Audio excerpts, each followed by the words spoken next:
Dear friends ಎಲ್ರಿಗೂ ನಮಸ್ಕಾರ.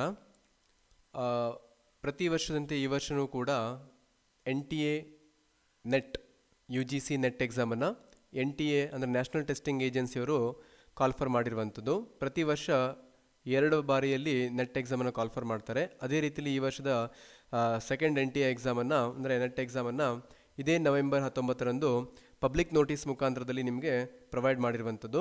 So ಈ ಒಂದು ಪಬ್ಲಿಕ್ ನೋಟಿಸ್ ಮುಖಾಂತರದಲ್ಲಿ ನಿಮಗೆ ಯಾವುದೆಲ್ಲ ಇನ್ಫಾರ್ಮೇಷನ್ಗಳು ಬೇಕು, ಯಾವಾಗ ಅಪ್ಲಿಕೇಶನ್ಸನ್ನು ಹಾಕಲಿಕ್ಕಿದೆ ಮತ್ತು ಲಾಸ್ಟ್ ಡೇಟ್ ಯಾವಾಗ, ಎಲ್ಲ ಇನ್ಫಾರ್ಮೇಷನ್ ಕೂಡ ಏನು ಮಾಡಿದ್ದಾರೆ ನ್ಯಾಷನಲ್ ಟೆಸ್ಟಿಂಗ್ ಏಜೆನ್ಸಿಯವರು ನಿಮಗೆ ಕೊಟ್ಟಿರುವಂಥದ್ದು.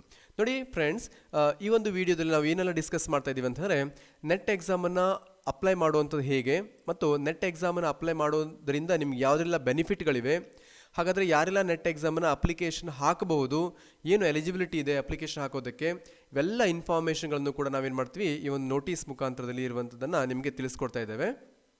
ನೋಡಿ, national testing agency university grant commission ಅಂದರೆ UGC ಕಡೆಯಿಂದ ಆಗುವಂಥ ನೆಟ್ ಎಕ್ಸಾಮ್ ಯಾರೆಲ್ಲ ಅಸಿಸ್ಟೆಂಟ್ ಪ್ರೊಫೆಸರ್ ಆಗಬೇಕಂತ ಬಿಟ್ಟು ಇಂಟ್ರೆಸ್ಟ್ನಲ್ಲಿ ಇದ್ದೀರಾ ಅವರಿಗೆ ಎಲಿಜಿಬಿಲಿಟಿ ಆಗೋದಕ್ಕೋಸ್ಕರ ಏನಾಗಬೇಕು, ನೆಟ್ ಎಕ್ಸಾಮನ್ನು ಕ್ಲಿಯರ್ ಆಗಿರಬೇಕು ಅಥವಾ JRFನ ಕ್ಲಿಯರ್ ಆಗಿರಬೇಕಾಗತ್ತೆ. ಸೊ ಅಥವಾ KCET ಕೂಡ ಕ್ಲಿಯರ್ ಮಾಡ್ಕೊಳ್ಬೋದು. ಆದರೆ ಇಂಡಿಯಾದ ಯಾವುದೇ ಯೂನಿವರ್ಸಿಟಿಗಳಲ್ಲಿ ಅಥವಾ ಕಾಲೇಜಸ್ಗಳಲ್ಲಿ ನೀವು ಅಸಿಸ್ಟೆಂಟ್ ಪ್ರೊಫೆಸರ್ಗಳನ್ನ ಕಾಲ್ಫರ್ ಮಾಡಿದ್ದಿದ್ರೆ, ನೀವು ಅಪ್ಲಿಕೇಶನ್ ಹಾಕಬೇಕು ಅಂತ ಹೇಳ್ಬಿಟ್ಟು ಇದ್ದರೆ, ಇಂಟ್ರೆಸ್ಟ್ ಇದ್ದರೆ, ಅದಕ್ಕೆ ಎಲಿಜಿಬಿಲಿಟಿ ಆಗಬೇಕಂತಾರೆ ನೆಟ್ ಎಕ್ಸಾಮನ್ನು ನೀವು ಕ್ಲಿಯರ್ ಮಾಡ್ಕೊಂಡಿರಬೇಕಾಗತ್ತೆ. ಇದು first of all.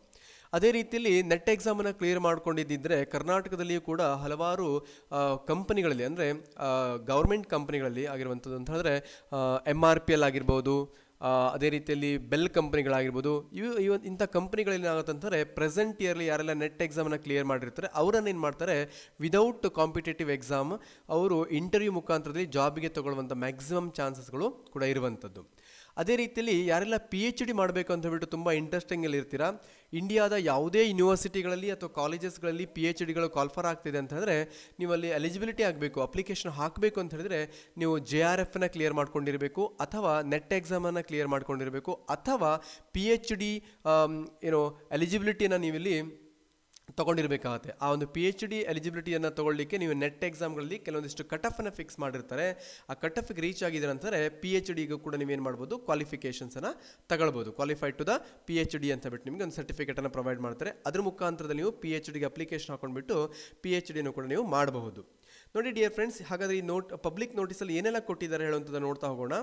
Subject opening of the online portal for submission of online application form for UGC net December 2024. So ಈ ರೀತಿಯಲ್ಲಿ ಏನು ಮಾಡಿದ್ರೆ ನಿಮಗೆ ಅಪ್ಲಿಕೇಶನ್ ಹಾಕೋದಕ್ಕೆ ಒಂದು ನೋಟಿಸನ್ನು ಕೊಟ್ಟಿರುವಂಥದ್ದು. The NTA has been entrusted by the university grant commission UGC with the task of conducting UGC NET which is a test to determine the eligibility of Indian nationals for ಅಂತ ಕೇಳಿದ್ದಾರೆ.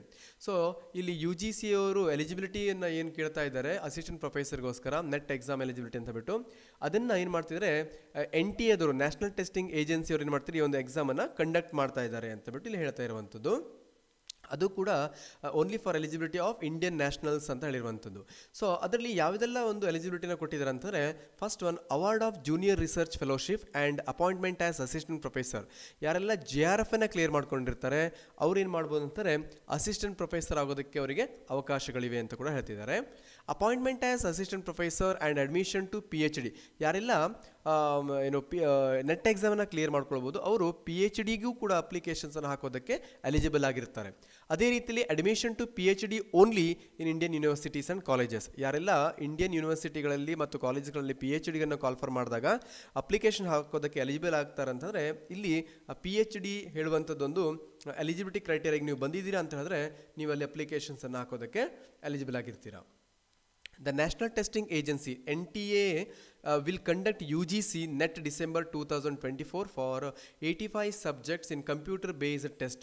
So ಇಲ್ಲಿ NTA ದವರು national testing agency ಅವರು ಏನು ಮಾಡ್ತಾರೆ ಅಂತಂದರೆ ಈ ಒಂದು net ಎಕ್ಸಾಮನ್ನು computer ಬೇಸ್ಡಲ್ಲಿ online exam ಅಂತ ನಾವೇನು ಹೇಳ್ತೀವಿ ಆನ್ಲೈನ್ ಎಕ್ಸಾಮ್ ಮುಖಾಂತರದಲ್ಲಿ ಮಾಡ್ತಾ ಇದ್ದಾರೆ. ಮೊದಲೆಲ್ಲ ಏನು ಮಾಡ್ತಿದ್ರು ಅಂತಂದರೆ ಪೇಪರ್ ಬ್ಯಾಕಲ್ಲಿ ನೀವು ಎಕ್ಸಾಮನ್ನು ಬರೀಬೇಕಿತ್ತು. ಆದರೆ ಇವಾಗ ಯಾವುದೇ ರೀತಿಯಲ್ಲಿ ಕೂಡ ಪೇಪರ್ ಬ್ಯಾಕ್ ಇಲ್ಲ, ಕಂಪ್ಲೀಟ್ಲಿ ಇದು CBT ಅಂದರೆ ಕಂಪ್ಯೂಟರ್ ಬೇಸ್ಡ್ ಟೆಸ್ಟ್ ಆಗಿರುತ್ತೆ, ಅಂದರೆ ಆನ್ಲೈನ್ ಎಕ್ಸಾಮ್ ಆಗಿರುತ್ತೆ. ಸೊ ಈ ಒಂದು ಶೆಡ್ಯೂಲ್ ವೈಸಲ್ಲಿ ನಿಮಗೆ ಎಕ್ಸಾಮನ್ನು ಕೂಡ ಅವರು ಕಂಡಕ್ಟ್ ಮಾಡ್ತಾರೆ. ಹಾಗಾದರೆ ನೆಕ್ಸ್ಟ್ ನೋಡೋಣ ಏನಿದೆ ಅಂತ ಹೇಳ್ಬಿಟ್ಟು ಇಲ್ಲಿ submission of online application form. ಹಾಗಾದರೆ ಆನ್ಲೈನ್ ಅಪ್ಲಿಕೇಶನ್ ಫಾರ್ಮನ್ನು ನೀವು ಅಪ್ಲೈ ಮಾಡಲಿಕ್ಕೆ ನಿಮಗೆ ನವೆಂಬರ್ 19ಇಂದನೇ ಸ್ಟಾರ್ಟ್ ಮಾಡಿರುವಂಥದ್ದು. 19th November 2024 to 10th December 2024 up to 11:50 PM ಅಂತ ಕೊಟ್ಟಿರುವಂಥದ್ದು. ಅದೇ ರೀತಿಯಲ್ಲಿ last date for submission of examination fees ನೋಡಿ, ನೀವು ಅಪ್ಲಿಕೇಶನ್ ಹಾಕೋದಕ್ಕೆ 19 ಡಿಸೆಂಬರ್ 10ವರೆಗೆ ನಿಮಗೆ ಅವಕಾಶ ಇದೆ. ಆದರೆ ಅದರ ಫೀಸನ್ನು ಫಿಲ್ ಮಾಡಲಿಕ್ಕೆ ನಿಮ್ಗೆ ಏನು ಮಾಡಿದೆ, 1 ಡೇ ಮತ್ತೆ ಎಕ್ಸ್ಟ್ರಾ ಕೊಟ್ಟಿರುವಂಥದ್ದು, ಅದು 11 December 2024. ಹಾಗಾದರೆ ನೀವು ಫೀಸನ್ನು ಫಿಲ್ ಮಾಡಲಿಕ್ಕೆ ಯಾವುದೇ ರೀತಿಯಲ್ಲೂ ಕೂಡ ನೀವು ಔಟ್ಸೈಡ್ ಹೋಗುವಂಥ ಅವಕಾಶಗಳಿಲ್ಲ. ಸೊ ನೀವೇನು ಮಾಡ್ಬೋದು, ನಿಮ್ಮ ಡೆಬಿಟ್ ಕಾರ್ಡ್ ಮುಖಾಂತರದಲ್ಲಿ, ಕ್ರೆಡಿಟ್ ಕಾರ್ಡ್ ಮುಖಾಂತರದಲ್ಲಿ ಆಗಿರ್ಬೋದು, ಅಥವಾ ನಿಮ್ಮಲ್ಲಿ ನೆಟ್ ಬ್ಯಾಂಕಿಂಗ್ ಇದ್ದರೆ ನೆಟ್ ಬ್ಯಾಂಕಿಂಗ್ ಮುಖಾಂತರ ಕೂಡ ನೀವು ಅಪ್ಲಿಕೇಶನ್ ಫೀಸನ್ನು ಫಿಲ್ ಮಾಡ್ಬೋದು. ಅಥವಾ UPI ಅಂತ ಹೇಳಿದ್ದಾರಲ್ಲ, ಗೂಗಲ್ ಪೇ ಅಥವಾ ನಿಮ್ಮ ಮೊಬೈಲ್ ಫೋನ್ಪೇಯಲ್ಲೂ ಕೂಡ ಏನು ಮಾಡ್ಬೋದು, ಅಪ್ಲಿಕೇಶನ್ ಫೀಯನ್ನು ನೀವು ಫಿಲ್ ಮಾಡಬಹುದು. So correction in the particulars in online application form ನೋಡಿ, ನೀವು ಅಪ್ಲಿಕೇಶನ್ ಫಾರ್ಮನ್ನೆಲ್ಲ ಕೂಡ ಅಪ್ಲೈ ಮಾಡಿರ್ತೀರಾ, ಆದರೆ ಏನೋ ಒಂದು ಸ್ಮಾಲ್ ಮಿಸ್ಟೇಕ್ಸ್ ಆಗಿದ್ರೂ ಕೂಡ ಭಯ ಪಡುವಂಥ ಅವಶ್ಯಕತೆಗಳಿಲ್ಲ. ಅದನ್ನು ಕೂಡ ಕರೆಕ್ಷನ್ ಮಾಡ್ಕೊಳ್ಳೋದಕ್ಕೆ ನಿಮಗೆ 12 ಮತ್ತು 13th December ನಿಮಗೆ ಟೈಮನ್ನು ಕೊಟ್ಟಿರ್ತಾರೆ. ಈ 2 ದಿನದಲ್ಲಿ ನೀವೇನು ಮಾಡ್ಬೋದು, ಕರೆಕ್ಷನ್ಸನ್ನು ಮಾಡ್ಕೊಳ್ಬೋದು. Announcement of city of exam centre ನೋಡಿ, ನೀವು ಅಪ್ಲಿಕೇಶನ್ಸ್ಗಳಲ್ಲಿ ನಾವು 4 ಆಪ್ಷನ್ನ ಪ್ರೊವೈಡ್ ಮಾಡಿರ್ತಾರೆ. ಯಾವ್ಯಾವ ಸೆಂಟರ್ಗಳು ಬೇಕು ನಿಮಗೆ, ಕೆಲವೊಂದಿಷ್ಟು ಸೆಂಟರ್ನಲ್ಲಿ ಚೂಸ್ ಮಾಡ್ಬೋದು. 4 ಫಸ್ಟ್ ಆಪ್ಷನ್ ಅಥವಾ ಫಸ್ಟ್ ಪ್ರಿಫರೆನ್ಸಸ್ಸು, ಸೆಕೆಂಡ್ ಪ್ರಿಫರೆನ್ಸಸ್ಸು, ಥರ್ಡ್ ಪ್ರಿಫರೆನ್ಸಸ್ಸು ಮತ್ತು ಫೋರ್ತ್ ಪ್ರಿಫರೆನ್ಸಸ್ ಅಂತ ಬಿಟ್ಟು ನೀವು ಅಪ್ಲಿಕೇಶನ್ಸಲ್ಲಿ ನೀವು ಏನು ಮಾಡ್ಬೋದು,